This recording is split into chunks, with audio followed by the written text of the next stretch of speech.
But the reason, I can tell you the business reason that Coinbase is doing this, not only to decrease liability, is to increase user base. So if I'm a brand new user, I'm just learning about this stuff, and I'm scared about buying a Ledger Nano or some sort of other private wallet, I want the security that they have. Well, I still have my private key, and everyone says you have to control your private key. It's the first thing you learn in crypto. Always control your private key. Never trust anyone that doesn't let you control your private key. Never trust anyone who also has your private key. And they're more likely willing to say, well, I trust them to have my private key as well, but I also have it, so I still control my wallet. And so this is their way of keeping customers instead of people like me who buy the crypto and immediately get it off their platform and they never see me again. Or they don't see me until my next purchase or offload into my bank account. As a business, and since we're in business together, I got to say, though, I kind of have an issue with taking it because I can get $100 for my stake today. And when I go to the bank tomorrow to get it out, my $100 worth of cryptocurrency is now only worth $25. That's a possibility. So Coinbase, well, there are actually several companies now that will take a crypto credit card and it immediately changes it to cash for you. Love it. We should get into that. That sounds profitable. Well, there are a couple of those. Well, it's not profitable for you unless you're the developer of it.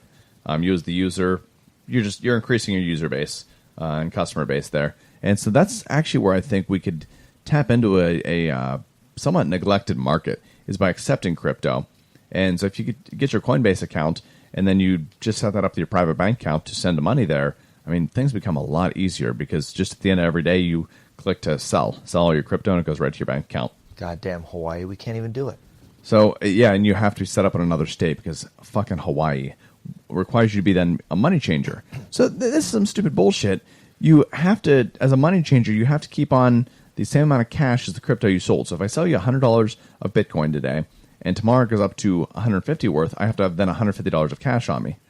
Versus it may also go down tomorrow. I have to have $25 of cash on me. But I can't keep this magical amount of cash on hand at all times. You can't do business that way. No, you can't. And Hawaii is ridiculous. They want to mitigate stupid people from being stupid. Right. Well, and at the same time, all right, and then I just have to charge this exorbitant fee to do business with you. So none of those big companies like Coinbase or Gemini or anything like that will do business with you in Hawaii because of those stupid rules. It just costs too much and doesn't make any sense whatsoever. But anyway, the important thing here, Coinbase is rolling out a wallet. So I can get this in a cell phone app now, and I can actually buy or sell goods with this. They have a user rating in there, which I don't like because they stole that from Swarm City. I really like Swarm City. They're on the Ethereum blockchain as well. But essentially, they're allowing you to rate your transaction. So you can actually get a good rating because you're a reputable company, and I can get a good rating because I'm a reputable consumer. And you can essentially rate everybody just like on Amazon. I give your product a rating, and you give me a rating as a buyer. And then I know in the future, if you have a dispute, all right, this guy's an a-hole. He disputes everything. He hasn't paid for anything in 6 freaking months.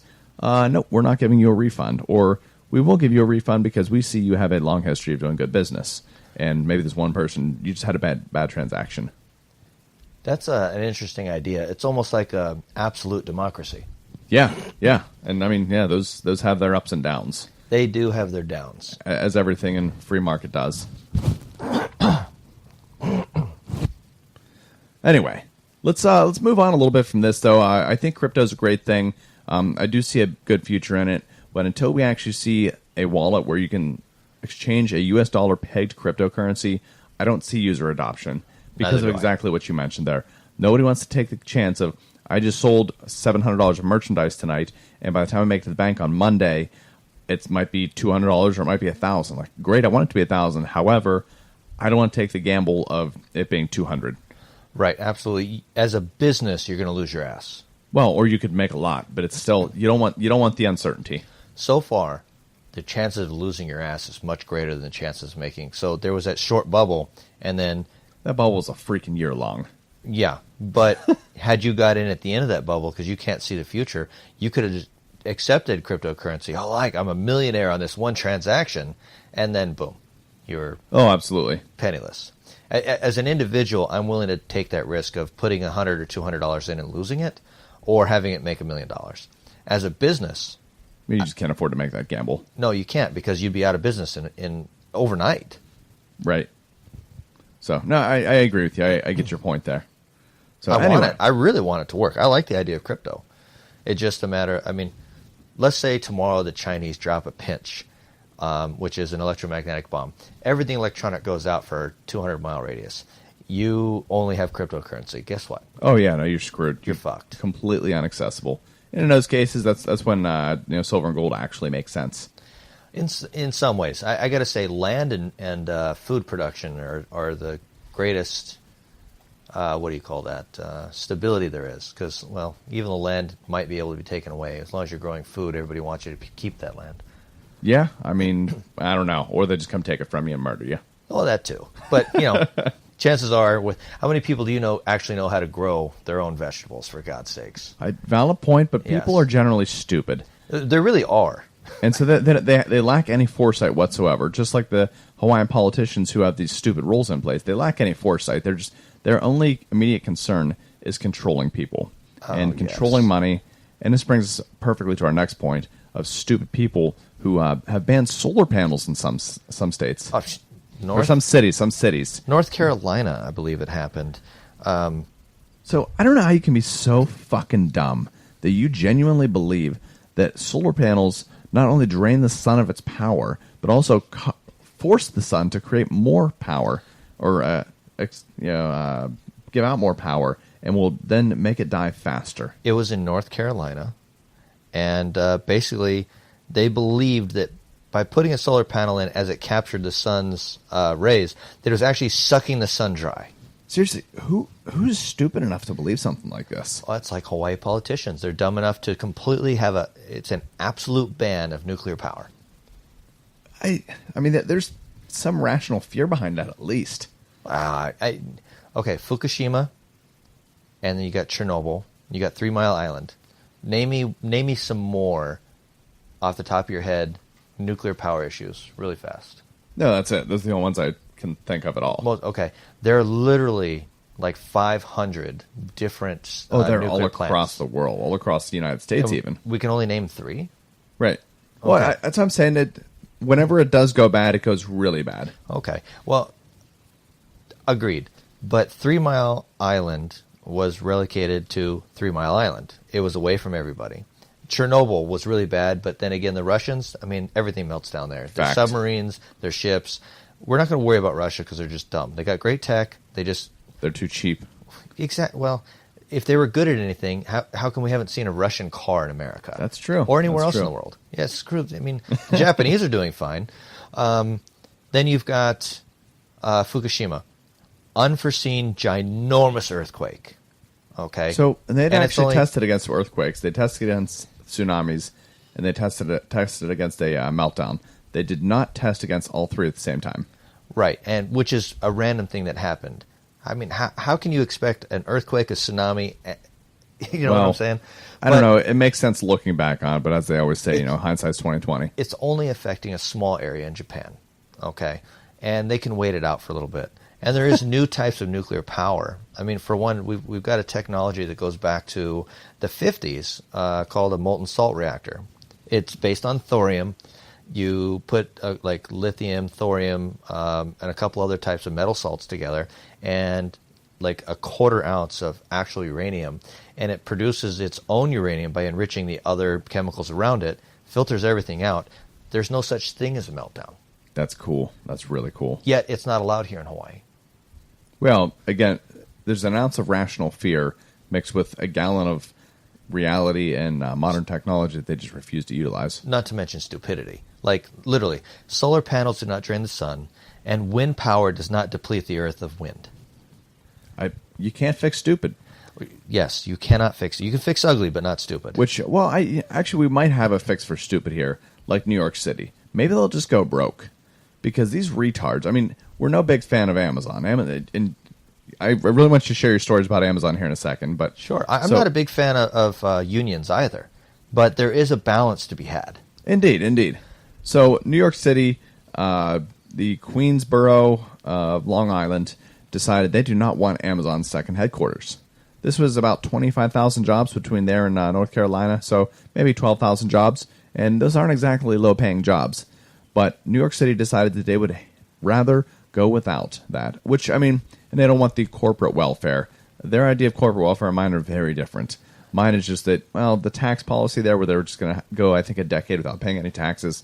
All right, that's kind of, you're incentivizing, but at what cost? Kind of like sports stadiums. The taxpayer pays billions of dollars to sports stadiums. They never bring back even a fraction of that. Oh, not even close. But as you mentioned, the reason they're turning them down is because Amazon refuses to have any sort of unionization.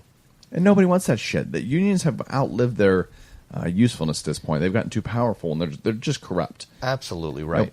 Back in the long, maybe 100 years ago, 70 years ago, even unions did serve a good purpose. They actually had really good medical plans set up. They had good things set up where they actually understood how medical service should work. They understood the doctors, the insurance plans, and they served a legitimate purpose to the workers and making sure you're not being taken advantage of because you're a minority of Polacks or Irish coming in and didn't just even getting really shit matter beat out about of you. that. It was also about work conditions. They weren't allowed to work you for straight 20 hours a day for shitty pay because you had no choice. Right.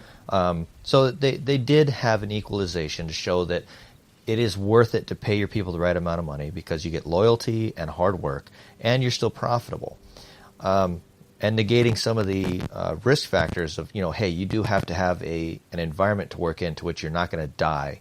Yes, you might be in a dangerous job, but we're going to negate some of the dangers by actually being responsible. Right. That's all good things. And unions have just turned in now where, like, the Twinkie company, Hostess. Yeah, they just shut down because the bakers union said, well, we're not accepting anything less than this as a wage. So they said, all right, well, we're closed. Well, it's kind of like the unions. I mean, the hotels in Waikiki, it's our lifeblood as far as our economy.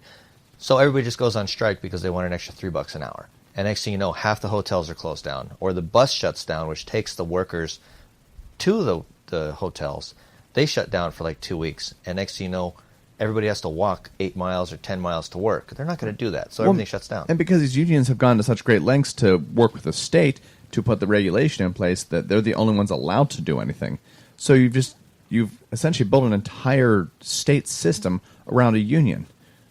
You shouldn't ever let any organization give you that kind of power. Wow. And that's how you bring everyone to their knees and just get whatever the hell you want, even if you put everyone into bankruptcy. I think you hit on a very important point there.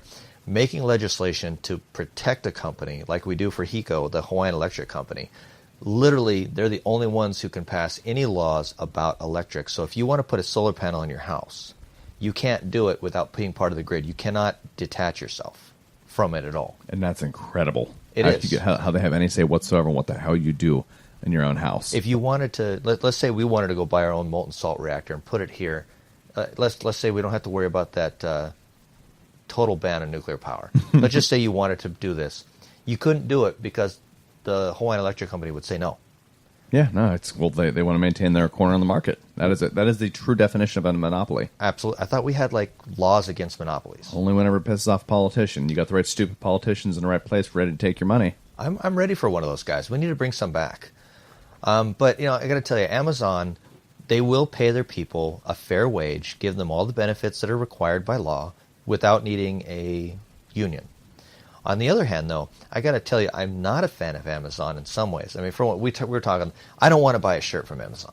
Dude, it is so. I've gone out of my way to look for things to buy not on Amazon. Everybody just has their Amazon store. They point you right at Amazon. Go to the Amazon store and buy my stuff here. Like, can I just buy it from you? Like, I'll pay a couple dollars in shipping. I'm sure you're making more money. Like, you're providing a good quality service, good customer support. I just want to give you money, but I can't.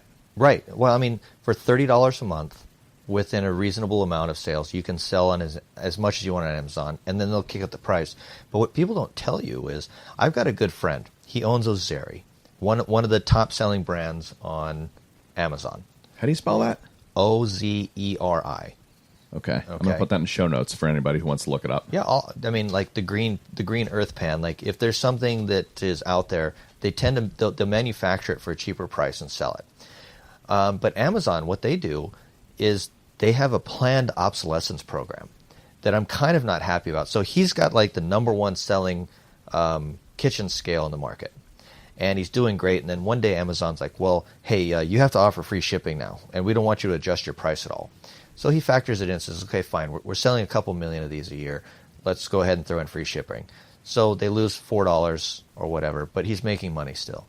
Next thing you know, they're saying, hey, you've got to lower your price now. And they keep pushing on him that, hey, we're going to cancel your product or charge you more money for sales per month. And he does everything Amazon asks for. And once he's